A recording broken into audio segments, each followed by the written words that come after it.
सहस्रमूर्तये सहस्रपादाक्षिशिरोरुबाहुवे सहस्रनाम्ने पुरुषाय शाश्वते सहस्रकोटियुगधारिणे नमः सहस्रकोटियुगधारिणे नमः।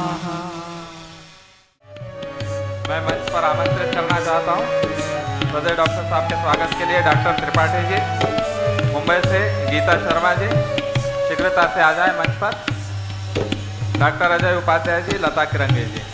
पूरे महाराष्ट्र जोन की ओर से कार्यक्रम आयोजित है और सभी लोगों का भाव भरा प्रयास यहाँ पर हुआ है।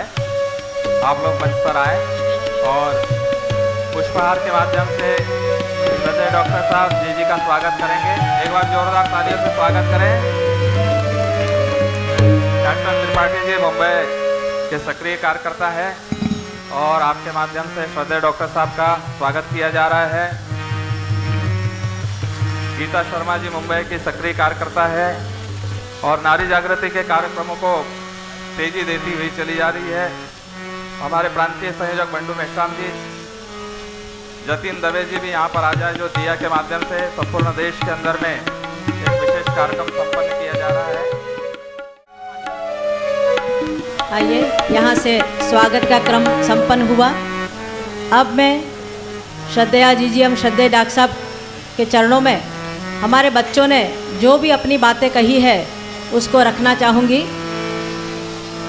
हमारे बच्चों ने 2 तारीख से लेकर 7 तारीख तक सतत सुबह 5 बजे से लेकर रात्रि 9 बजे तक कठोर अनुशासन में रह करके एक बातों को ग्रहण किया है।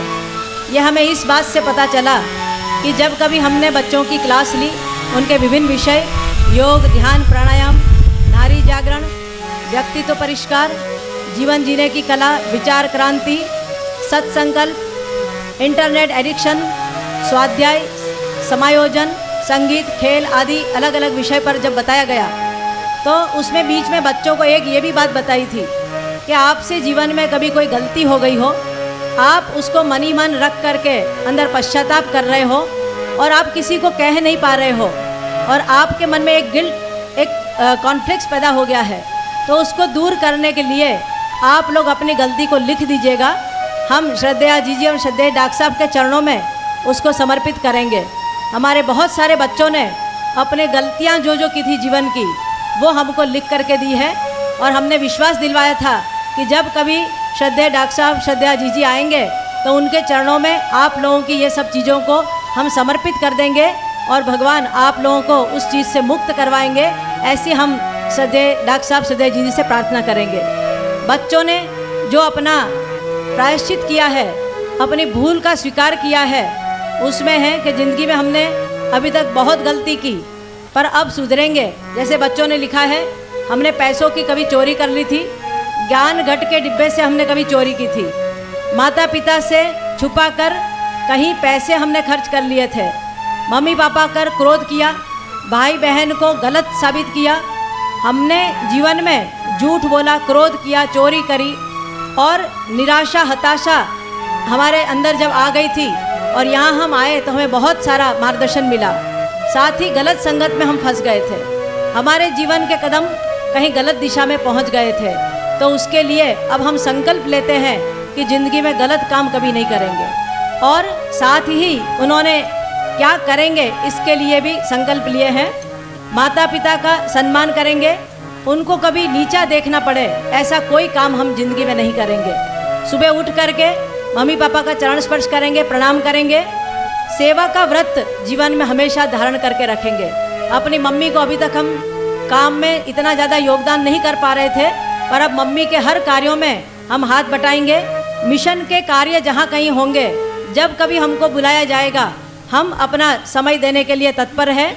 स्वच्छता अभियान हो, चाहे योग दिवस के उपलक्ष्य में कोई कार्यक्रम हो या अन्य कोई भी मिशन के कार्यक्रम होंगे, उसमें हम अपना योगदान देंगे। फैशन परस्ती की जगह हम सादगी को जीवन में अपनाएंगे, फैशन को तिलांजलि देंगे। इंटरनेट एडिक्शन, इससे हम दूर रहेंगे। इंटरनेट एडिक्शन के ऊपर हमारी यूनिवर्सिटी की जो बिटिया है पूर्वा, उसने बच्चों को बताया, तब उनकी आंखें खुली कि हम अभी तक कितने गलत रास्ते पर थे। हमने जीवन में कितना समय बर्बाद किया, कितनी गलत चीज़ों को अपने अंदर इस इंटरनेट के माध्यम से हम धारण करते रहे, तो उसका दुरुपयोग न करके सदुपयोग करेंगे, इसका भी उन्होंने संकल्प लिया है। साथ ही समय का सदुपयोग करेंगे, नियमित दिनचर्या बनाएंगे और युवती केंद्र खोल करके हम बच्चियों को इसमें जोड़ेंगे। और साथ ही आपसे श्रद्धेय डॉक्टर साहब से अनुरोध किया है कि हम लोग सभी देव संस्कृति विश्वविद्यालय में एडमिशन लेना चाहते हैं और ये शिविर 5 दिन की इनको बहुत कम लगी। ये कह रहे हैं कि 1 हफ्ता हो, 15 दिन हो, 1 महीने की हो तो और अच्छा है। तो इन लोगों का बहुत मन हो रहा है कि ये शिविर और भी चले, जगह जगह पर चले और अगली बार की शिविरों में हम अपनी बहुत सारी सहेलियों को ले करके बढ़ चढ़ कर के हिस्सा लेंगे और लोगों को बताएंगे कि नारी जागरण क्या होता है, महिलाओं की शक्ति क्या होती है, हमारे अंदर की जो शक्तियां हैं उसका हम सदुपयोग करके समाज, राष्ट्र, संस्कृति के लिए कैसे उपयोग में आ सकते हैं, ये बच्चों को ज्ञान हुआ और इसी का ही इन्होंने संकल्प लिया है। आइए अब कार्यक्रम को आगे बढ़ाते हुए श्रद्धेया जी के उद्बोधन के पूर्व हम एक छोटा सा गीत श्रवण करते हैं। मानवता का पतन देखकर आज धरा अकुलाई है, देव शक्तियों ने मिलजुल कर दुर्गा शक्ति जगाई है। जब कभी इस धरा पर असुरता का साम्राज्य बढ़ जाता है, जब कभी देवत्व पराजित होने लगता है, तब दुर्गा शक्ति को जगाने की आवश्यकता पड़ती है। आइए इन्हीं भावों को इस गीत के माध्यम से श्रवण करें। मानवता का पतन देखकर, मानवता का पतन देखकर आज धरा कुलाई है, देव शक्तियों ने मिलकर दुर्गा शक्ति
भाइयों बहनों, यहाँ पर इतनी देव शक्तियाँ एकत्रित हो गई है और इन्हीं देव शक्तियों ने हरिद्वार से परम श्रद्धेय जी परम श्रद्धेय डॉक्टर साहब को यहाँ आने के लिए मजबूर कर दिया। हमारा सबका परम सौभाग्य है कि श्रद्धेय जी आज हमारे बीच में हैं। जी अपनी व्यस्तता के कारण, शांति कुंज के कार्यभार के कारण श्रद्धेय डॉक्टर साहब को अक्सर मिशन के विस्तार के लिए यात्रा करनी पड़ती है, देश विदेश में जाना पड़ता है, तो अपने घर का काम संभालने के लिए जी अक्सर शांति कुंज में ही रहती है। पर आज आप लोगों के सबके स्नेह ने श्रद्धेय जी को यहाँ खींच करके बुला ही लिया है। इतिहास में आपने बहुत सारी महान नारियों के चरित्र के बारे में सुना होगा, पढ़ा होगा, पर पता नहीं उस नारियों को किसने देखा है। पर यदि आज वर्तमान में हम कहें कि ऐसा जीवंत व्यक्तित्व, आदर्श भारतीय नारी क्या हो सकती है, उनका यदि किसी को चरित्र देखना हो, व्यक्तित्व देखना हो, तो आप श्रद्धेय जी में देख सकते हैं। हमारी जी ममता की प्रतिमूर्ति है। पूरे गायत्री परिवार को अपने स्नेह प्यार से सराबोर करती रहती है। आपके पास अनेक परिजन अपने कष्ट को, दुख को लेकर के आते हैं। उनके पास आ करके रो रो करके अपनी व्यथाओं को सुनाते रहते हैं। जी भी उनकी आंखों में आंसू आ जाते हैं। वो हमेशा मन में सोचा करती है, तड़पती रहती है, अपने भाइयों का, बहनों का दुख कष्ट कैसे दूर करूं। वे हमेशा सतत तपस्या में, अनुष्ठान में रत रह करके परम पूज्य गुरुदेव से प्रार्थना किया करती है कि हे गुरुदेव, हे वंदनीय माता जी, आपके बच्चों का कष्ट दूर करते रहना। परम श्रद्धेय जी निरंतर अपनी साधना में रत रहती है। इसके साथ साथ आप श्रद्धेय डॉक्टर साहब के साथ परम पूज्य गुरुदेव के सूक्ष्म संरक्षण में इस विशाल गायत्री परिवार को आगे बढ़ाने में, कार्यकर्ताओं का मार्गदर्शन करने में पूरा योगदान प्रदान करती है और गायत्री परिवार को श्रद्धा भावना से सिंचित करती रहती है। ऐसी हम सबकी आदर्श, जिन्होंने नारी जागरण की बागडोर अपने हाथ में संभाली है, ऐसी ममतामयी स्नेह सलीला श्रद्धेय जी को अति श्रद्धा के साथ बच्चियों को जीवन के बहुमूल्य सूत्र प्रदान करने के लिए आपको जो वंदनीय माता जी से प्राप्त हुए हैं, उन्हें बच्चों को देने की कृपा करें। इन्हीं विनती के साथ श्रद्धेय जी को मैं सादर आमंत्रित करती हूँ।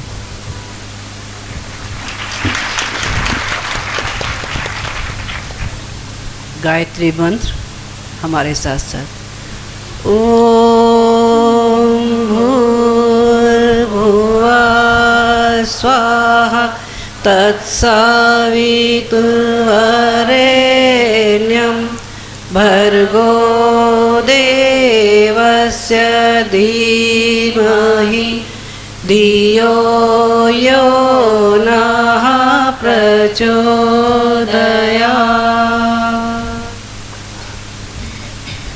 परम पूज्य गुरुदेव और वंदनीय माता जी की सूक्ष्म उपस्थिति में विराजमान शक्ति स्वरूपा माताओं, बहनों, भाइयों और मेरी प्यारी प्यारी छोटी बड़ी बच्चियों, 5 दिन से कन्या कौशल सत्र में तुम लोग आए हुए हो। मन था कि शुरू से ही तुम लोगों के साथ बैठते, शरीर से ना आ सके, लेकिन मन बराबर ये रहा हमारी बच्चियाँ जो दूर दूर से आई हैं किसी परेशानी में तो नहीं। लेकिन किसी भी माँ का हृदय तब गर्व से भर जाता है जब छोटे छोटे बच्चे नए साहस और नए संकल्प के साथ उठ खड़े होते हैं। आज नव निर्माण की बातें बहुत सारी होती हैं, चाहे विचारों की हो, चाहे वैसे निर्माण की बात हो, चाहे राजनीति की हो, चाहे किसी की भी हो, हर तरफ निर्माण, नया निर्माण, नया निर्माण। लेकिन एक निर्माण जिसमें पुरुष का योगदान बहुत कम है, ऐसे निर्माण की प्रक्रिया की बात किए बिना बात अधूरी रह जाती है। कौन है इस निर्माण में सहायक? वो निर्माण में सहायक वो मातृसत्ता जो इस सृष्टि का संचालन करती है, जिसमें पुरुष का योगदान है लेकिन उतना नहीं जितनी माँ का है। अगर सही अर्थों में माँ से ये पूछा जाए कि निर्माण की वो प्रक्रिया जिसमें देश को, समाज को, संस्कृति को बहुत सारी उम्मीद हैं, क्या वो समाज को एक श्रेष्ठ नागरिक, नए सुसंस्कारी बालक और वो कर्णाधार दे सकने की सामर्थ्य में है? इस पे विचार किया जाए तो एक बार को लगता है शायद इसका उत्तर आज के वक्त में नकारात्मक तो नहीं। आज सोचने पर ये विवश हो जाते हैं कि निर्माण जो होना चाहिए था बच्चों का, वो शायद उतनी ढंग से नहीं हो पा रहा। आप में से सीता की कहानी अधिकांश ने सुनी होगी। कैसी कहानी? एक बार मगध प्रांत में बहुत बड़ा अकाल पड़ा। अकाल के साथ ज्योतिषियों ने ये कहा कि अगर यहाँ राजा जनक और उनकी पत्नी सुनैना स्वयं हल चलाए तो अकाल से मुक्ति मिल सकती है। राजा जनक और देवी सुनैना खुद उन्होंने हल चलाया। हल चलाते चलाते उनके हल की नोक एक किसी चीज़ से टकरा गई। जब टकराई तो वो रुके, उनने देखा क्या चीज़ है। जब देखा तो उस टकराहट के नीचे एक छोटी सी बच्ची मुस्कुराती हुई धरती की गोद में खिलखिलाती हुई मिली। देवी सुनैना ने उस बच्चे को देखा और छाती से लगा लिया। कहने लगी, बेटी, मैंने तुझे जन्म तो नहीं दिया, पर मन से मैंने आज तुझे बेटी मान लिया है और मैं संकल्प करती हूँ कि तुझे वो संस्कार और वो शिक्षण दूंगी जिससे आने वाली मानव जाति तेरे विचारों पर, तेरे क्रियाकलापों पर और तेरे हर काम के गुणगान करेगी, तेरे आगे श्रद्धान्वित होगी। आप सब जानते हैं कि सीता के जीवन में कितने सारे कष्ट कठिनाई आए, कितनी सारी प्रतिकूलताएं आई, लेकिन सीता ने पीछे मुंह मोड़ के देखा, मुंह मोड़ के नहीं देखा, वो आगे ही बढ़ती रही और आज भारतीय इतिहास का गौरव बनी हुई है माँ सीते। आप लोगों ने कभी चिड़िया का घोंसला देखा है? चिड़िया जब घोंसला बनाती है, दाना चुन चुन के तिनका लेके आती है, फिर उसमें अंडे देती है, बच्चे होते हैं। छोटे छोटे बच्चे जब बढ़ना शुरू करते हैं तो अपनी चोंच में दाना चुग चुग के लाती है, पानी की एक एक बूंद लेके आती है, बच्चों को खिलाती है और बच्चे थोड़ा थोड़ा बढ़ना शुरू होते हैं। शत्रुओं से उनकी रखवाली करती है, वातावरण के प्रति जानकारी देती है, कहीं बच्चे गिर न जाएं, उनके ऊपर पंख फैला के बैठी रहती है, उनको धीरे धीरे मजबूत बनाती है शत्रुओं के प्रति कि किस शत्रु से कैसे बच के रहना है, उनको घोंसले से बाहर नहीं निकलना है। वह जब देखती है बच्चे बड़े हो गए और मजबूत होते जा रहे हैं तो धीरे धीरे वो पंख फैलाना सिखाती है। और जब पंख फैलाना सीख जाते हैं और उसे ये भरोसा हो जाता है कि बच्चे आज डगमगाएंगे नहीं, तो बच्चों को खुले आकाश के नीचे उड़ना छोड़ देती है। ये चिड़िया का शिक्षण कौन सिखाती है? ये वो सिखाती है जो एक माँ है। अपने बच्चे को उन्मुक्त आकाश में उड़ने का साहस कौन दे पाती है? एक छोटी सी गौरैया, छोटी सी चिड़िया। जब छोटी सी चिड़िया इतना बड़ा साहस संजो सकती है, तब मात सत्ता न संजोए। गुरुदेव ने उद्घोषणा की थी 21वीं सदी उज्जवल भविष्य। 21वीं सदी उज्जवल भविष्य का नारा गुरुदेव ने दिया। किस बात पे दिया? उन्होंने कहा उज्जवल भविष्य जब आना है तो उसके लिए दो बातें ज़रूरी हैं। क्या बातें ज़रूरी हैं? एक तो ये ज़रूरी है कि साधन पर्याप्त मात्रा में हो और दूसरा श्रेष्ठ व्यक्तित्व, श्रेष्ठ चरित्र पर्याप्त मात्रा में मौजूद हो। अगर साधन पर्याप्त हैं और चरित्रवान व्यक्तित्व नहीं है तो बात बनेगी नहीं। वो क्या करेंगे? उन साधनों का दुरुपयोग कर जाएंगे और क्या कर लेंगे? आज की भाषा में भ्रष्टाचार कर जाएंगे। और अगर श्रेष्ठ चिंतन और श्रेष्ठ व्यक्तित्व है तब साधन कम भी होंगे, तब भी वो अपने ऊंचे लक्ष्य तक पहुंच जाने में साहस जुटा लेंगे और लक्ष्य तक पहुंच जाएंगे। द्वितीय महायुद्ध में आज़ाद हिंद सेना कि रानी लक्ष्मीबाई रेजिमेंट की महिला पलटन जो थी ब्रिगेडियर, वो परेड करती हुई बैंकॉक की सड़कों से निकली।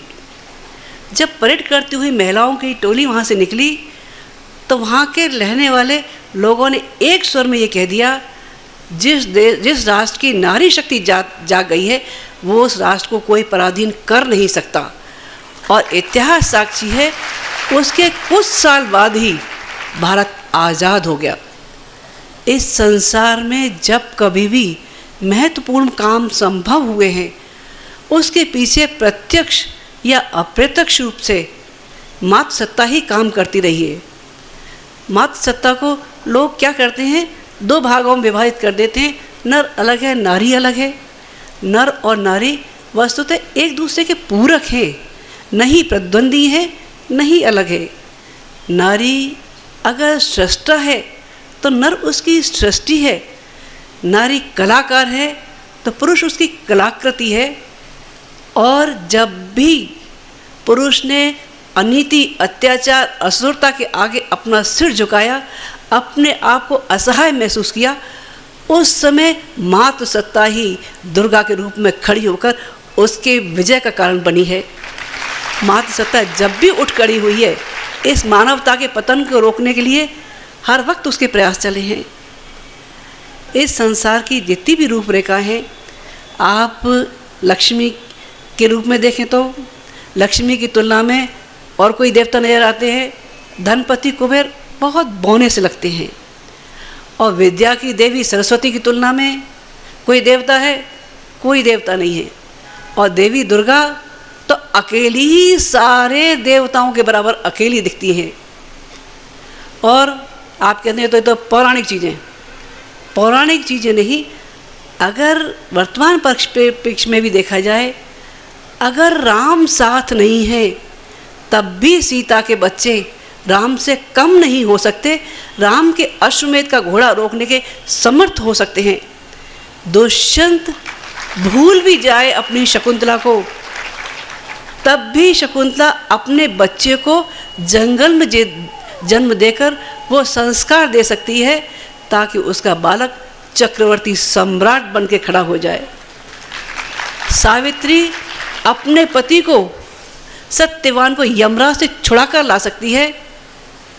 और हाड़ा रानी का बच्चों, तुम लोगों ने इतिहास पढ़ा है, पढ़ा होगा, नहीं पढ़ा हो तो मैं तुम्हें बता देती हूँ। हाड़ा रानी मेवाड़ के सरदार की पत्नी थी। शादी को थोड़े ही दिन हुए थे तब तक राजा ने युद्ध की रणभेरी बजवा दी। युद्ध की रणभेरी बज गई तो सबको जाना पड़ा। सरदार चूड़ावत कहने लगे, हाड़ा रानी, शादी को भी थोड़े ही दिन हुए हैं, लड़ाई पे जाना तो है लेकिन मन तुम्हारी ओर लगा रहेगा। रानी ने समझाया कि इस समय तुम्हारा फर्ज देश के लिए है, तुम्हें जाओ। सरदार चूड़ावत चले गए, लेकिन वहाँ जाके लड़ाई के मैदान से उनको फिर याद आई। उन्होंने अपने एक सेवक को भेजा और कहा, तुम जाओ, हाड़ा रानी से कहना और कुछ नहीं तो कोई निशानी ही दे दें जिसके सहारे मैं संकल्प के साथ आगे बढ़ सकूं कि मेरी पत्नी की प्रेरणा मेरे साथ है। सेवक आया, हाड़ा रानी से कहने लगा, हाड़ा रानी, सरदार चूड़ावत आपकी कोई निशानी मांगते हैं। ये सुनना था। हाड़ा रानी होंकार के उठ खड़ी हुई। उनकी लड़ाई के मैदान में सरदार चूड़ावत निशानी मांगते हैं। उन्होंने एक तरफ से शिखा पकड़ी, दूसरे हाथ से तलवार पकड़ी, अपनी गर्दन काट के थाली में रख के सेवक को पकड़ा दी। ये निशानी ले जाओ, राष्ट्र के नवनिर्माण के लिए अपना शीश काट के रख देने वाली हाड़ा रानी का इतिहास और कहीं मिल सकता है और कहीं नहीं मिल सकता। देवी भारती का उदाहरण इससे भी अनूठा है। देवी भारती मंडन मिश्र जी की पत्नी थी। जगतगुरु शंकराचार्य में और मंडन मिश्र जी में शास्त्रार्थ होने जा रहा था। उसके निर्णायक की भूमिका किसको दी गई? देवी भारती को। देवी भारती के निर्णय पर सबको भरोसा था। नारी है तो क्या, उसकी निर्णायक शक्ति इतनी अद्भुत है कि वो निर्णय गलत नहीं कर सकती। और उससे भी अलग बात क्या थी, अलग बात ये थी, एक तरफ स्वयं का पति था और दूसरी तरफ नितांत अपरिचित व्यक्ति था। दोनों में ही शास्त्रार्थ शुरू हुआ। एक समय ऐसा आया जब ये लगा कि मंडन मिश्र थोड़ा कमज़ोर पड़ रहे हैं, तो उस समय देवी भारती ने शास्त्रार्थ की वो कमान संभाली थी जिस पे जगत गुरु शंकराचार्य को भी उत्तर देने के लिए 6 महीने का समय मांगना पड़ा था। ये इतिहास साक्षी हैं कि 6 महीने बाद जब शास्त्रार्थ जब शंकराचार्य जी उस प्रश्न का उत्तर लेके आए प्रवेश के माध्यम से, तब उन्होंने फिर से दीक्षा ली और शंकराचार्य जी को अपना गुरु बनाया। इस संसार में नारी जीवन का अतीत इतना शानदार रहा है कि जब भी उसे याद करते हैं मन श्रद्धा से भर जाता है। लेकिन आज की परिस्थितियां देख के लगता है या तो किसी की नज़र लग गई है या किसी की शाप लग गया है। आज नारी जन न्यायालय के सामने न्याय की भीख मांगती है, उसे और अधिक तिरस्कृत और अपमानित न किया जाए। विज्ञापन के दौर में नारी एक विज्ञापन की वस्तु बन के रह गई। सार्वजनिक चौराहों पर लगे हुए अश्लील पोस्टर, जिनको देख के लगता है कि जिस माँ ने अपनी छाती का दूध पिला के जिस मांस के लोथड़े को बड़ा किया, इंसान कहने योग्य बनाया, उसी ने सार्वजनिक चौराहे पे माँ की इज्जत को नीलाम किया। ये परिस्थितियाँ देखकर मन खिन्न हो जाता है, पीड़ित हो जाता है। आज किसी की हिम्मत ये नहीं पड़ती कि पोस्टर में लगने वाली बच्चियों के फ़ोटो वो किसके हैं, वो किसकी माँ है, किसकी बहन है, किसकी बेटी है, किसी की पत्नी है, पर किसी की हिम्मत ये नहीं पड़ती कि उन अश्लीलताओं का निवारण किया जाए। आप में से इतने सारे लोग बैठे हैं, प्रश्न एक है, क्या अपने घरों की बहन बेटियों के गंदे चित्र सार्वजनिक चौराहों पर लगाना पसंद करेंगे? शायद हर एक का जवाब एक ही होगा, वो होगा ना। जब ना ही है तो गंदी बात आती क्यों है? क्यों नहीं अश्लीलता की होली जला दी जाती? क्यों नहीं उन चित्रों को फाड़ के फेंक दिया जाता? सार्वजनिक चौराहे पर बिकने वाली पुस्तकें, जिनमें नारी की मामले में जो जितनी भी किताबें छपती हैं, उसमें क्या छपता है? या तो ये छपेगा सौंदर्य प्रसाधन कैसे हो, नारी का सौंदर्य कैसे बढ़े, या घर का डेकोरेशन कैसे हो, या थोड़े बहुत उल्टे सीधे व्यायाम हो गए। इसके अलावा कोई बात होती है? इसके अलावा किसी का ध्यान इस बात पे नहीं जाता नारी राष्ट्र निर्मात्री बन सकती है, उसकी ओर किसी का ध्यान जाएगा? किसी का ध्यान नहीं जाएगा। नारी को आज सौंदर्य प्रसाधनों के ढेर में एक रंगी पुती गुड़िया भर बना के रख दिया। आज वो रंगी पुती विवश बाहर से मुस्कुराती, लेकिन अंतरंग उसका रोता हुआ कि उसकी प्रतिभा का नियोजन कहीं हो पाता है? प्रतिभा का नियोजन नहीं हो पाता। दहेज के नाम पे होने वाले जितने भी प्रकरण हैं, आए दिन अखबारों में दहेज के नाम पे मरने वाली या मार देने वाली घटनाएं इतनी सारी होती हैं।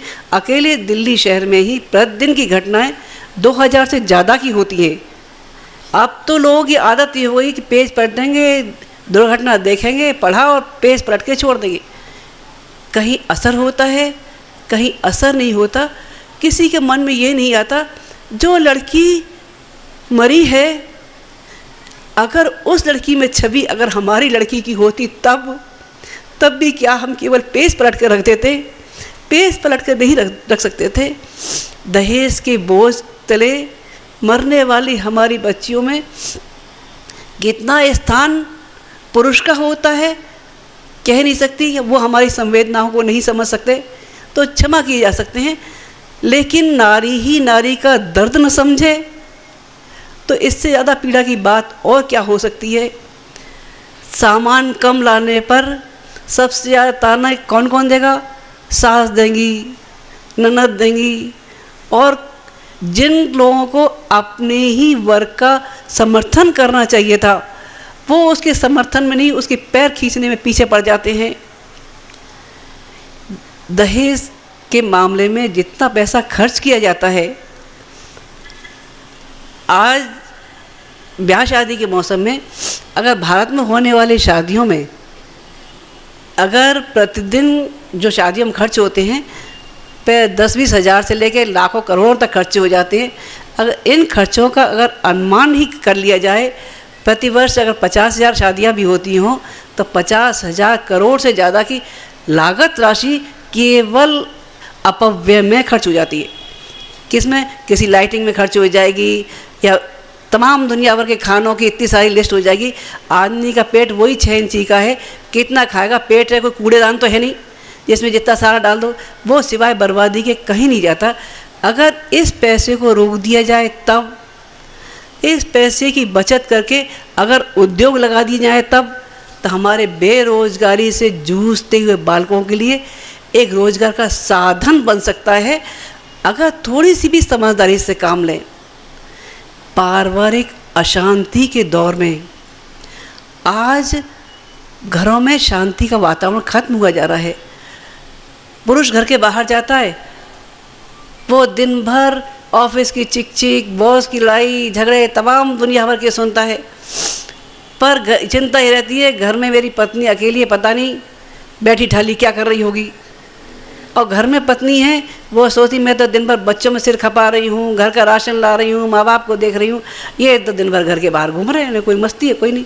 घर में आए तब फिर उनका खाता अलग खुल जाता है, उनका खाता अलग खुल जाता है, दिन भर की फहरिस्त वो चालू हो जाती है। आज ये नहीं हुआ, आज वो नहीं हुआ, आज ये नहीं हुआ, आज वो नहीं हुआ। दिन भर घर से लौटे आदमी और घर में प्रतीक्षा करने वाली औरतें अशांति के दौर में। शादी के वक्त जब पंडित ने जन्म कुंडली मिलाई थी तो क्या कहा था? ये कहा था भाई इससे बढ़िया योग नहीं हो सकता, इनके 36 गुण मिलते हैं। लेकिन शाम को जब मिलते हैं तब वो 36 के 36 हो जाते हैं। एक का मुंह इधर हो जाता है, एक का मुंह इधर हो जाता है, दोनों चिक चिक बाजी। अंजाम क्या होता है? अंजाम ये होता है कि जिन बच्चों को संस्कार मिलने चाहिए थे, जो लोग घर के वातावरण को देखकर विकसित हो सकते थे, वो बाल अपराधी बनने पर विवश हो जाते हैं। और वो बुजुर्ग जो हमारी सेवा के हकदार थे, जिनके हम आशीर्वाद के हकदार थे, वो आज ओल्ड हाउसों में पहुंच जाते हैं। आज हमारे बुजुर्ग ओल्ड हाउस में पहुंच गए, कल को आने वाला समय हो सकता है न करे भगवान हमारा भी ओल्ड हाउसों में बीते, तब इस पर किसी की निगाह जाती है, किसी की निगाह नहीं जाती। आज बराबरी के वातावरण की चर्चाएं तो सब जगह चलती हैं कि नर और नारी एक समान, एक बराबर है। वो सही है, वैचारिक दृष्टि से और उत्तरदायित्व की दृष्टि से बराबर होना चाहिए। गाड़ी के दोनों पहिए बराबर होते हैं तो ही गाड़ी सही चलती है।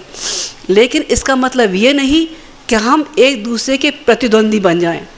लड़कों के से कपड़े पहनकर हम ये सोचने लग जाएं हम लड़के हैं। नहीं, हमारी शारीरिक सामर्थ्य, हमारी मानसिक सामर्थ्य इतनी ज़्यादा हो कि कोई ये न कहे कि ये लड़कों से कम है। हमारे पारिवारिक शांति को बनाए रखने के लिए बच्चों को अपनी योग्यता आगे बढ़ाना चाहिए। आज हम ये भूल जाते हैं कि हमारे परिवार का हमारे आदर्श भारतीय संस्कृति के क्या रहे हैं। वो त्याग में जीवन, वो बलताय में जीवन, वो प्यार भरा जीवन आज हम भूलते चले जाते हैं। आप में सब पढ़े लिखे लोग हैं, आपने जॉन और मैरी की कहानी सुनी होगी। जॉन और मैरी कौन थे? जॉन और मैरी की शादी को थोड़े ही दिन हुए थे, लगभग साल भर होने आया था, लेकिन दोनों बहुत गरीब थे। 2 वक्त की रोटी बड़ी मुश्किल से जुटा पाते थे। उनकी शादी को साल भर पूरा होने को आया तो दोनों ये सोचने लगे, जॉन सोचने लगा मैं मैरी के लिए शादी की सालगिरह पे क्या तोहफा दूँ। मैरी सोचने लगी मैं जॉन को क्या दूँ। जॉन सोच रहा था मैरी के बाल बहुत सुंदर हैं पर उसमें लगाने के लिए क्लिप नहीं है, इसके लिए अच्छी सी क्लिप ला देता हूँ। मैरी सोचने लगी जॉन रोज़ ऑफिस जाता है, इसके पास घड़ी तो है लेकिन उसमें लगाने को पट्टा नहीं है, मैं उसके लिए पट्टा ला देती हूँ। दोनों अपना अपना उपहार लेने चले गए।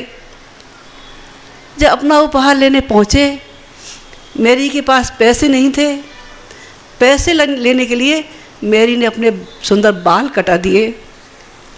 जॉन के पास क्लिप लेने को पैसे नहीं थे, उसने अपनी घड़ी बेच दी। शाम को जब अपना अपना उपहार लेके आए, मैरी के सिर पर स्कार्फ बंधा था और जॉन के हाथ में रुमाल बंधा था। दोनों के हाथ में अपने अपने प्यार की वो रूपरेखा थी कि जो सामने देखता था, सुनता था, उसकी आंख से आंसू झर जाते थे।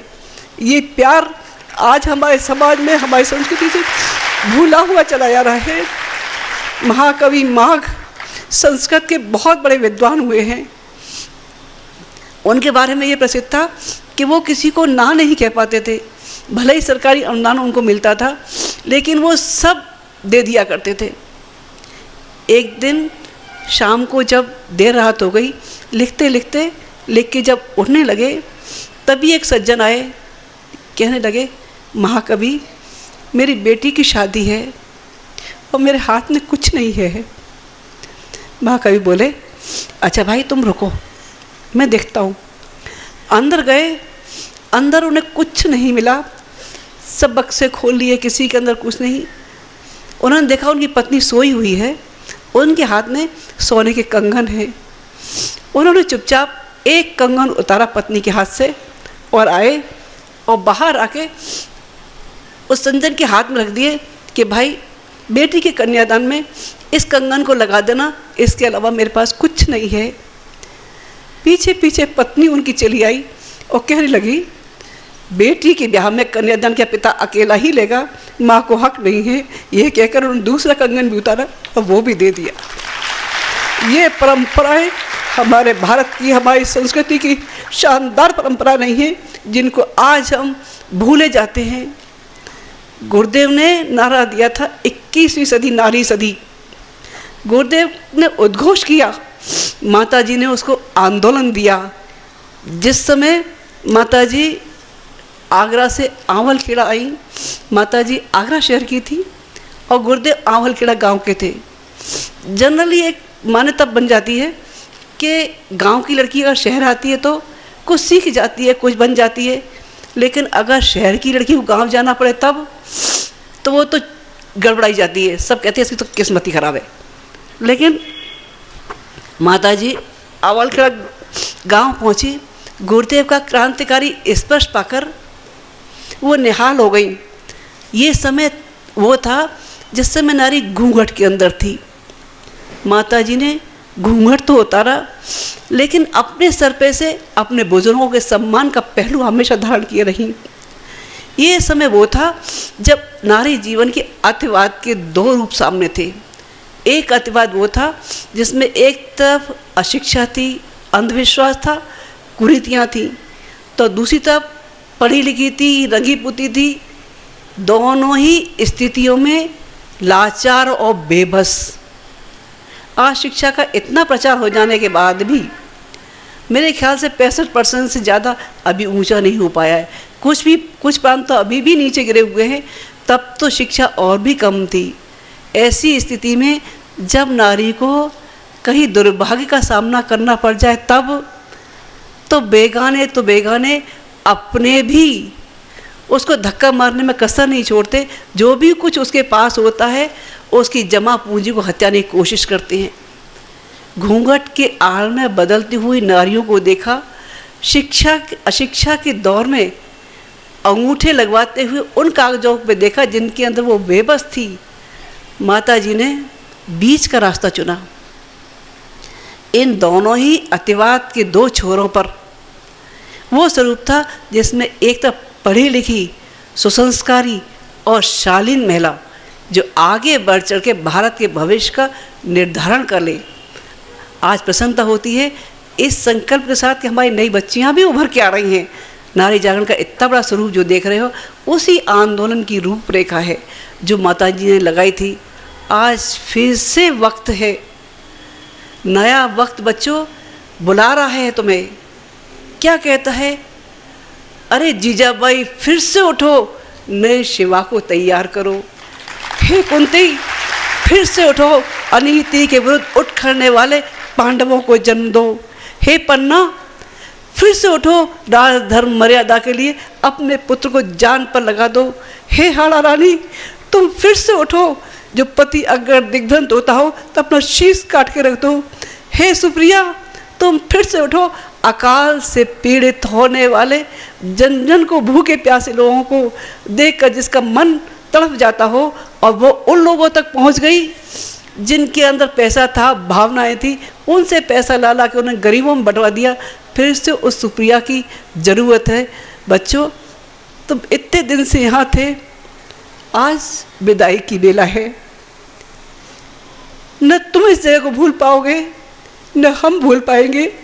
हमें याद रहेगा कि हमारे नवयुग के बच्चियाँ संकल्पित होकर इस घर में, इस आंगन में आई हैं, और नए पुरुषार्थ के साथ, नए साहस के साथ, नया समय तुम्हारे लिए प्रतीक्षारत है। भगवान तुम्हें शक्ति दे, सामर्थ्य दे। ओम शांति।